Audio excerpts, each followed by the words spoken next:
దీవెనలతో పాడి పంటలు ఉండే పొంగి పొరలుతున్న జీవనదులు ఉండి రాజనాలు తీసే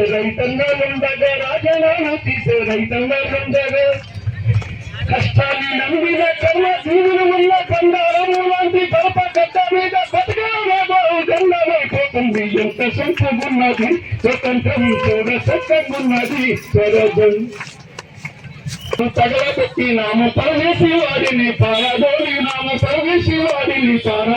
రాము ముప్పుకు నిప్పుకు చెట్టుకు చేమకు పరమేశ్వరి వాడిపై ఆధారపడితే అమెరికా అధ్యక్ష పాదాల పడితుంది. ఎంత సొంతముంది. అర్థమైంది మాట? ఈ మాట అర్థమైందా? అభివృద్ధి అంటే చంద్రబాబు నాయుడు ఏమంటున్నాడు? అమరావతి అంటున్నాడు. అభివృద్ధి అంటే ఏమంటున్నాడు? విదేశీ పెట్టుబడులు రావడమే అభివృద్ధి అంటున్నాడు. లేదా లోకేష్ చెప్పిన, చంద్రబాబు చెప్పిన. గత ప్రభుత్వానికి సేవ లేదు, గత ప్రభుత్వానికి ఈ అభివృద్ధి పట్టలేదు. అందువల్ల కరెంటు బిల్లులు బట్టి కొందరికి వస్తుందని చెప్పాడు, ఆయాలకు కొందరికి వస్తుందని చెప్పాడు. మీ అందరి డిమాండ్ ఏంటి? మేము ఆర్థిక డిగ్రీలో ఉన్నాం, ఇవన్నీ మాకు వర్తించాలని చెప్పారు. ఇప్పటికిప్పుడు అవన్నీ రాకపోయినా కనీస వేతనాలు పెంచండి, 26,000 కనీస వేతనాలు పెంచండి, మా అవసరాలు తీరుతాయి అని చెప్పి ఈ పోరాటం చేస్తున్నారు కదా. వీళ్ళ పోరాడుతున్న మీ అందరికీ ఉద్యమ జేజేలు తెలియజేస్తా ఉన్నా. ఒకరు జరగడం ఒకరు ఎక్కడం బట్టి మన సమస్యలు పరిష్కారం కావు.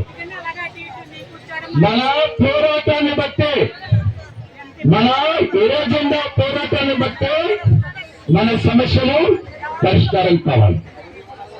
పరిష్కారం అయ్యే వరకు పోరాడాలి. చాలా మంది బంగారం కొనుక్కున్నారు. ఇవాళ బంగారం రేటు పెరిగి ఇప్పుడు కూడా జగన్మోహన్ రెడ్డి ఆ రేటు పెరగడం వల్ల మరి జగన్మోహన్ రెడ్డి ఇచ్చిన బంగారం రేటు పెరిగింది. అంటే దాని రోజు చేసిన నోట్లకు 5,000 పెంచిన వాళ్ళు అందరూ ఈ రోజు గుర్తించుకుంటున్నారు. మరి గద్దెనెక్కిన తర్వాత మోసం చేసిన వాళ్ళు ఎవరు, మీకు సాయం చేసిన వాళ్ళు ఎవరో మీరు కూడా ఆలోచన చేసి రాబోయేటువంటి కాలంలో మేమంత చెప్పినా ప్రజలను లేదా పరిశ్రమలు పెడతారు రాజకీయ నాయకులు కదా అని. మీరు చెప్పిన దానికి విలువ ఎక్కువ. మీ చేతితో మీరు అనేక ప్రాణాలు కాపాడారు. కోవిడ్ సమయంలో మీరు చేసిన త్యాగాలు కానీ, ఆ రోజు కోవిడ్ ఇతర సమయాల్లో మీరు చేసిన త్యాగాలు కానీ, లేదా మీరు పనిచేసిన విధానం కానీ ఈ రోజు కూడా జగన్మోహన్ గారి దృష్టిలో ఉంది.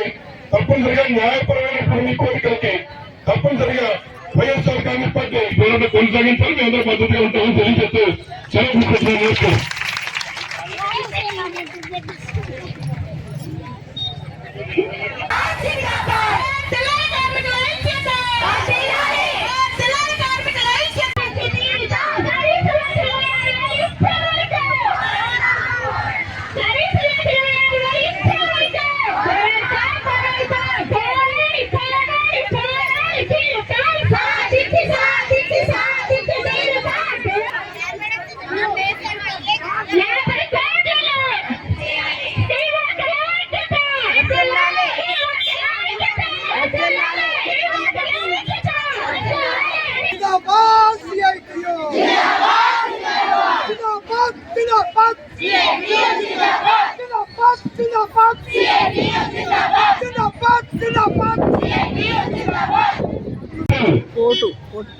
మా ఉపాధ్యాయులకి అధికారికి వచ్చిన 6 రోజుల్లో సిపిఎస్ రద్దన్నాడు.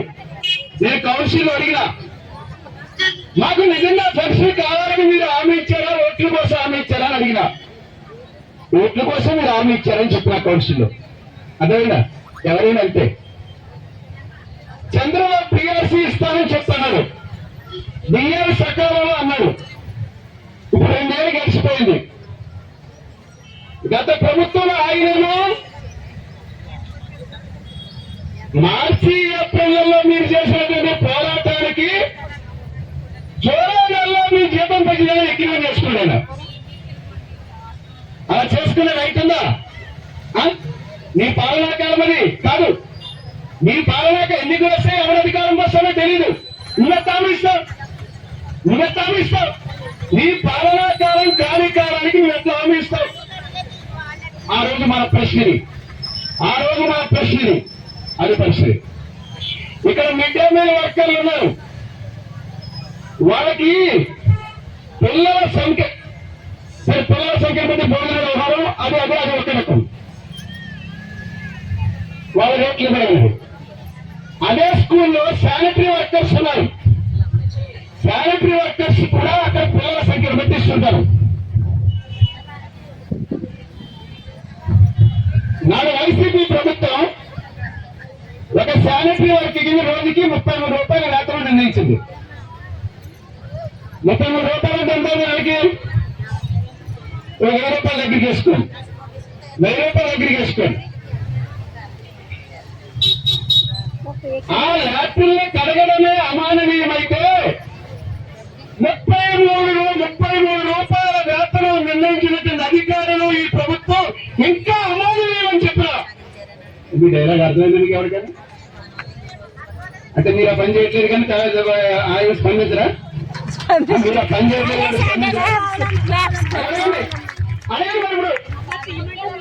అరే మీ సమస్య కాదు, మీకంటే కింద ఉన్న సమస్య మీద స్పందన ఉన్నారు. ఇక్కడ కూర్చుంటే ఆదివారం సురేష్ అన్నారు 6,000 అన్నారు. 6,000 మీరు ఎవరికి? పిల్లల సంఖ్య పెరిగినటువంటి వారికి. అప్పుడు నేనున్నా నువ్వు 6,000 ఇచ్చిన రోజుకి 200 అయిందని చెప్పా. నువ్వు 6,000 ఇచ్చిన 33 రూపాయలు ఇచ్చా, ఒక రకం ఇస్తున్నా. 6,000 ఇచ్చాను 30 చెప్తున్నా, 6,000 ఇచ్చాను 200 ఇచ్చా కదా రోజుకి. అంటే రోజుల్లో పాయికానా నడుస్తూ వారికి 200 రూపాయలు నేర్పేస్తాం. ఇది కూడా అమ్మాయి చెప్పా మనుషులని. అర్థమైంది కదా మీరు? ఇక్కడ ఉన్నటువంటి శానిటరీ వర్కర్స్ అర్థమైంది మాట. ఓకే, మళ్ళా ఈ రకమైన పరిస్థితులు ఇట్లుంది. ఇప్పుడు మిమ్మల్ని అందరినీ చూస్తుంటే ఈ పోలీసులకి, అధికారులకి, మీడియా ద్వారా పోతున్నటువంటి మొత్తం సమస్త ప్రజానీకానికి అబ్బో అంగన్వాడీలు, ఆశాలు, స్కీమ్ వర్కర్లు, మిడ్ డే మీల్ వర్కర్లు, శానిటరీ వర్కర్స్, ఇంకా ఎందులో ఎవరు ఉన్నారు, ఐకేపీ, ఈబైఎస్, ఆర్పిఎస్ ఇట్లాంటి వాళ్ళందరూ ఇందులో ఉన్నారు. అప్పుడు వీళ్ళందరూ అంటే మన ఢిల్లీలో విద్యార్థుల పోరాటం చూశారు కదా, చూసారా? అంటే చూసారంటే అక్కడ పోయి చూసారని అడగట్లే, మీడియాలో సోషల్ మీడియాలో చూసారా? అది అక్కడ జంతర్ మంత్ర అయితే ఇక్కడ కలెక్టరేట్ కదా, ఇక్కడ కలెక్టరేట్. ఈ కలెక్టరేట్ ముట్టడికి కూడా అంత భారీ స్థాయిలో మీరందరూ వచ్చారు. కానీ పోరాటం అంటే ఎట్లుండాలి? విద్యార్థుల పోరాటంలో ఉండాలి. ఓకేనా? నేను డైలాగ్ చెప్తున్నా, ఓటేస్తే బీజేపీ తరఫున మన విద్యాశాఖ మంత్రి ధర్మేంద్ర ప్రధానం విద్యాశాఖ మంత్రి అయ్యారు. ఓకే, ఏం చేస్తే ఓటేస్తే నీటి లీక్ అయితే రాజీనామా చేయమంటే రాజీనామా చేయలే. నేను చెప్పే డైలాగ్ ఏమంటే ఓటేస్తే మంత్రి అయినారు, ఈ పిడికిని బిగిస్తే ఆ పని పోయింది.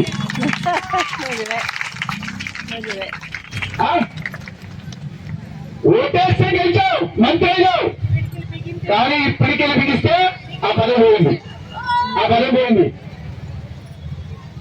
మోడీకైనా ధర్మేంద్రకైనా ఎవరికైనా ఇంతే పరిస్థితి. ఓకే, అందువల్ల పోరాటం అంటే అట్లుండాలి. రోజుల తరబడి ఓ చిన్న సమస్య మీద, చిన్న సమస్య కాదు, 22 లక్షల మందికి సంబంధించి 22 మంది చనిపోతే ఈ దేశం అట్టడిపోయింది. ఇది మొదటి కాదు ఈ లీకేజ్ చాలా కాలం జరుగుతున్నాయి కాలేదు. అందుకనే విద్యార్థుల యొక్క పోరాటం ఎట్లుండదు, అరుణుడు నాగన్నకు పాట రక్షించు. దయచేసి మీ అందరూ కూడా నిశ్శబ్దంగా ఉండాలి.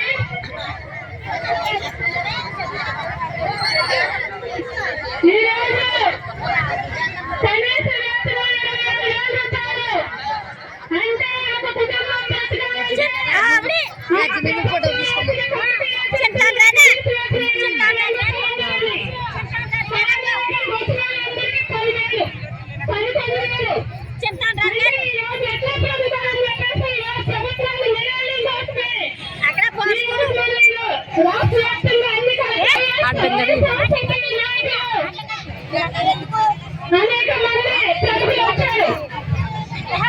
వారు మనల్ని ఉద్దేశించి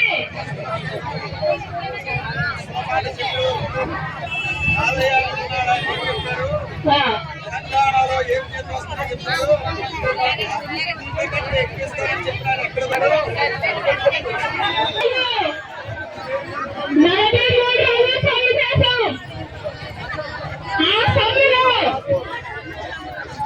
ప్రభుత్వంలో కూడా ఎలాంటి వైఖరి తీసుకున్నారో మీకు తెలుసు. ఆ రోజు మళ్ళీ వచ్చి మళ్ళీ మేము అధికారంలోకి వస్తే రాత్రి పెంచామని చెప్పారు. కానీ మళ్ళీ 2 సంవత్సరాలు అయింది. వేస్తున్న మాట చూసెట్టలేదు. కాబట్టి ఇవాళ రోడ్లకి పరిస్థితి. కాబట్టి ఎవరైనా ఇవాళ కనీస వేతనం లేకుండా కుటుంబాలు బతకాలంటే కష్టంగా ఉంది. కాబట్టి ఈ నిరసన తెలియజేస్తాను. కాబట్టి ఈ నిరసనకి సంగీతం తెలియజేయడం కోసం మరి నాయకులు వచ్చారు. జగ్గిరెడ్డి గారు, అలాగే సూర్యప్రకాష్ గారు, మన మాజీ ఎంపీ గారు అంగారు గారు, ఏ నియోజకవర్గాల నుంచి ఇన్ఛార్జీలు అందరూ కూడా వచ్చారు. వారందరినీ కూడా జగ్గిరెడ్డి గారిని ముందుగా మాట్లాడాల్సిందిగా కోరుతున్నాను. అందరికీ నమస్కారం. ముందుగా ఆడపడుచులందరికీ ఈ ప్రభుత్వం మిమ్మల్ని కరుణించిన కరుణించకపోయినా దేవుడి దగ్గర నుంచి మీ అందరికీ ఏం చేసేది కదా.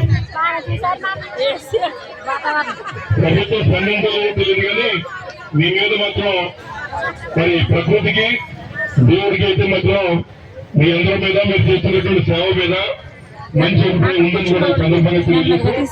ఇవాళ మేము ఇక్కడ వైఎస్ఆర్ కాంగ్రెస్ పార్టీ మరి జిల్లా పార్టీ నుంచి మీ అందరినీ కలవడం జరిగింది. మీ అందరికీ మద్దతు పడడానికి మరి అమలాపురం నుంచి పిలిపి నరసింహరావు, ప్రస్తుత కోఆర్డినేటర్ శ్రీకాంత్ గారు, అలాగే స్వామి రాజేశ్వరరావు గారు, మరి రాజు నియోజకవర్గం నుంచి వారు, అలాగే ముమ్మడూరు నుంచి సతీష్ అన్న గారు, అదేవిధంగా మరి రామచంద్రపురం నియోజకవర్గం నుంచి పిల్లి భూస్వరపై సూర్యప్రకాష్ గారు, గన్నవరం నియోజకవర్గం నుంచి మరి శ్రీనివాస్ గారు, అలాగే తిరుమతి గారు మండపేట నుంచి, అలాగే నేను మాతో పాటు ఉన్నటువంటి మా ఎమ్మెల్సీలు, అలాగే ఉన్నటువంటి ఎస్సీసీ సిఎస్ మెంబర్లు, ఇంకా ముఖ్యమంతా కూడా మేము వద్దకు వచ్చి మీ అందరికీ కూడా మరి మా యొక్క పూర్తి సహకారాన్ని అందిస్తామనేటువంటి విధంగా మీకు మద్దతుగా ఇక్కడికి రావడం జరిగింది. ముఖ్యంగా మీరు అడుగుతున్నటువంటి విషయాల్లో ఆ రోజు మరి ఏదైతే జగన్మోహన్ గారు ఉన్నప్పుడు మీరు కొన్ని పనులు చేయగలిగి కొన్ని చేయలేకపోయిన మాట వాస్తవం. కానీ ప్రభుత్వం వచ్చిన వెంటనే మీపై స్పందించి తక్షణమే మరి కొంతవరకు మీకు వెసులుబాటు కల్పించిన విషయం కూడా ఈ రోజు మీ అందరికీ కూడా తెలుస్తోంది. అట్లాగే ఇక్కడ మీరు పెట్టినటువంటి అంశాలు ఏదైతే మిమ్మల్ని ప్రభుత్వ ఉద్యోగులుగా గుర్తించాలని, అలాగే మరి కనీస వేతనం సుమారు 26,000 రూపాయలు ఇవ్వాలని మీరందరూ కూడా కొన్ని న్యాయపరమైన డిమాండ్లు పెట్టారు. అదేవిధంగా ప్రభుత్వ పథకాల్లో మరి మీకు కూడా అవకాశం ఇవ్వని చెప్పినటువంటిది కూడా న్యాయపరమైన డిమాండ్ అని చెప్పి సందర్భంగా మనవి చేస్తూ ఉన్నారు. ఈ రోజున నారా చంద్రబాబు నాయుడు గారు స్టోర్ షీటు 20,000 అమరావతి ఇచ్చుకోవడానికి ఆయనకి మనసు వస్తుంది. కానీ కష్టపడి పనిచేసేటువంటి మీకు ఈ గుర్తింపు ఇవ్వడానికి ప్రభుత్వం వెనకడికి వేస్తుంది. ఏది ఏమైనా మీరందరూ చేస్తున్నటువంటి న్యాయబద్ధమైనటువంటి కోరికలు అమలు చేయడం కోసం మేమే అధికారులు మంచి వచ్చదో మేమే అధికారులలో ఓడిపోయాం. ఒకదానిలో తప్పులు చెప్తే సరి చేసుకుంటాం. కానీ రాబోయేటువంటి కాలంలో మరి అప్పుడు కూడా చేసిన టైము ఏదైతే మేము అధికారులు ఉన్నప్పుడు ఏ రకంగా స్పందించాం, ఏ రకంగా చేశాన విషయాలు మీకే తెలుస్తుంది. ఒక గీత పక్కన చిన్నగా పెద్దగా గీస్తే ఈ గీత విలువ తెలుస్తుంది. ఆ విషయాలు ఇప్పటికే మీ అందరికీ కూడా తెలుసు. అలాగే ఏ ప్రభుత్వంలో కూడా ఇక్కడున్నటువంటి వారి ఆరోగ్య పనులు కానీ లేదా పిల్లల యొక్క భవిష్యత్తు మీద కానీ వారికి న్యూట్రిషన్ ఫుడ్ అందించడంలో కానీ మీరు చేసేటువంటి కృషి ఒక బిడ్డ పట్ల తల్లి ఎలా ఉంటుందో అదే రకంగా మీరు వ్యవహరిస్తున్నారు. కాబట్టి తప్పనిసరిగా మీరు అడుగుతున్నటువంటి న్యాయపరమైన డిమాండ్లకి ఎట్టి పరిస్థితుల్లో మరి వైఎస్ఆర్ కాంగ్రెస్ పార్టీ నుంచి మీ అందరికీ మా యొక్క పూర్తి మద్దతును తెలియజేస్తూ రాబోయేటువంటి కాలంలో ఏ ప్రభుత్వాన్ని మిమ్మల్ని పరిశ్రమలు పెట్టినప్పుడు దానికి తగిన విధంగా మరి అవసరమైతే మీరు ఉద్యోగాలు చేయండి.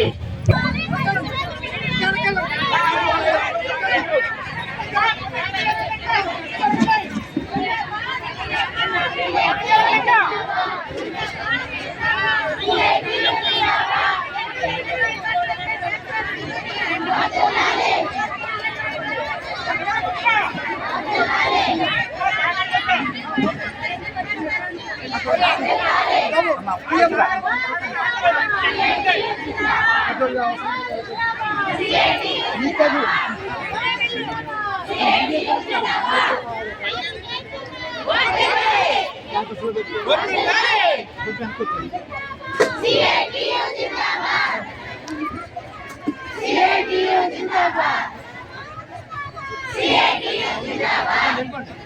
యాప్లు చూసుకుంటూ అప్లోడ్ చేసుకుంటూ వాళ్ళు ఉన్నారో లేదా అంటే ఈరోజు ప్రభుత్వం మనల్ని 8 గంటలు పని చేయలేక 24 గంటలు మన చేత పని చేయించుకుంటుంది ఈ రాష్ట్ర ప్రభుత్వం. అవునా కాదా? మన పొల, మన శరీరం, మన మనసు, మన ఆలోచన ఈ రోజు ఆ యాప్ల చుట్టూ తిరుగుతూ ఉంది. అవునా కాదు? మరి 24 గంటలు పని చేస్తా ఉంటే మనకి ఎంత జీతం ఇవ్వాలి? అందువల్ల సిఐటి కోరుతా ఉంది, పని భారాన్ని తగ్గించాలి. ఆశా వర్కర్ అప్పుడు చేయాలి, రికార్డు వరకు రాయాలి. డాక్టర్లు ఉంటారు, నువ్వు ఏ కేసు చూసుకున్నావు ఆ కేసు వివరాలు కాగితం మీద సంతకం పెట్టేమాట, మళ్ళీ అప్లోడ్ చేయాలి. మధ్యాహ్న భోజనాలకు సమస్య వచ్చినప్పుడు స్మార్ట్ కిచెన్లు మండలాల్లో సెంటర్లో పెట్టి వండి వార్పిస్తా ఉన్నారు.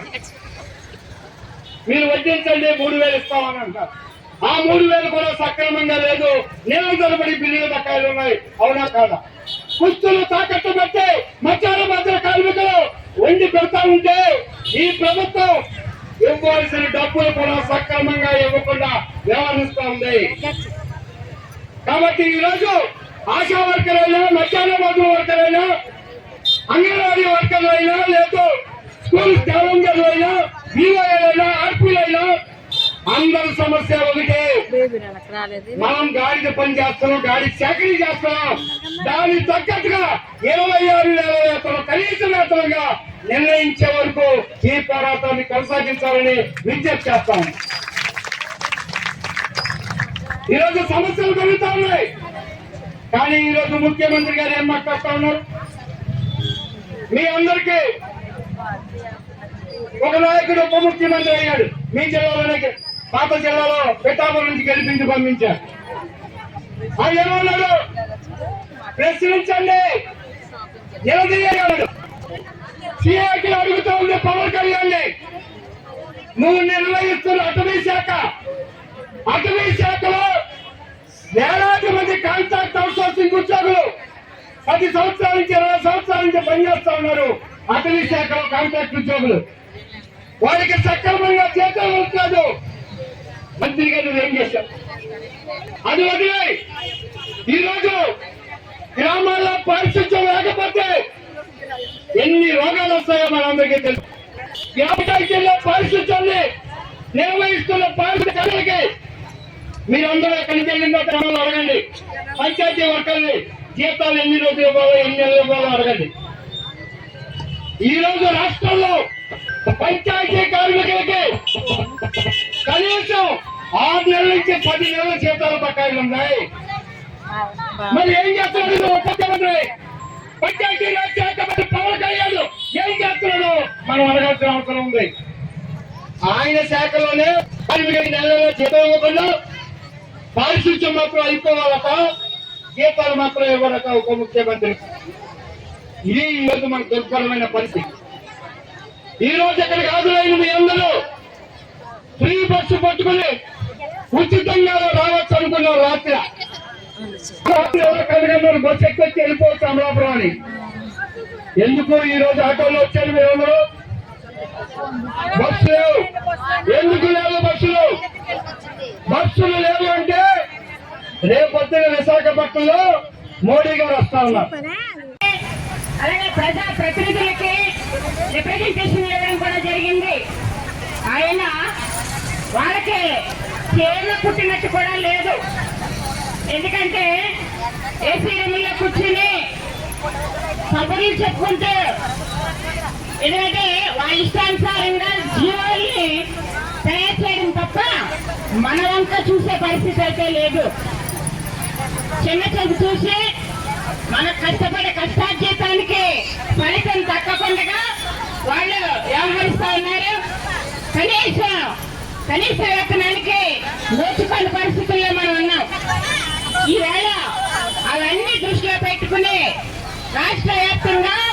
ఈ కనీస వేతనం కోసం ధర్నా చేయడం జరుగుతుంది.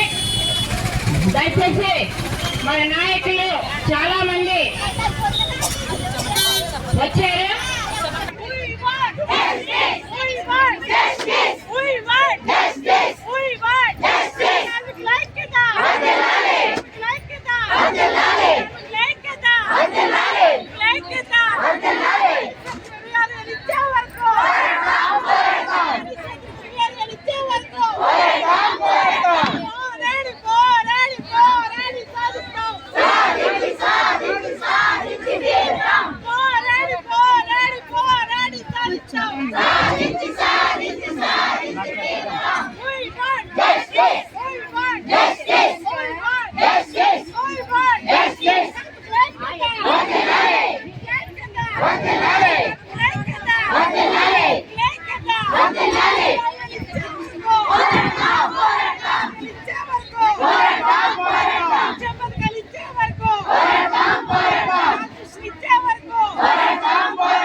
మనకందరికీ కనీస వేతనం సుప్రీంకోర్టు తీర్పును అమలు చేయమని ఈ ప్రభుత్వాలపై ఒత్తిడి తీసుకోవడం కోసం మనందరం కూడా పిడికిలు బిగించి చివరికి బస్సులు లేకపోయినప్పటికీ అనేక ఇబ్బందులు ఎదుర్కొని మీరందరూ కూడా రావడం జరిగింది.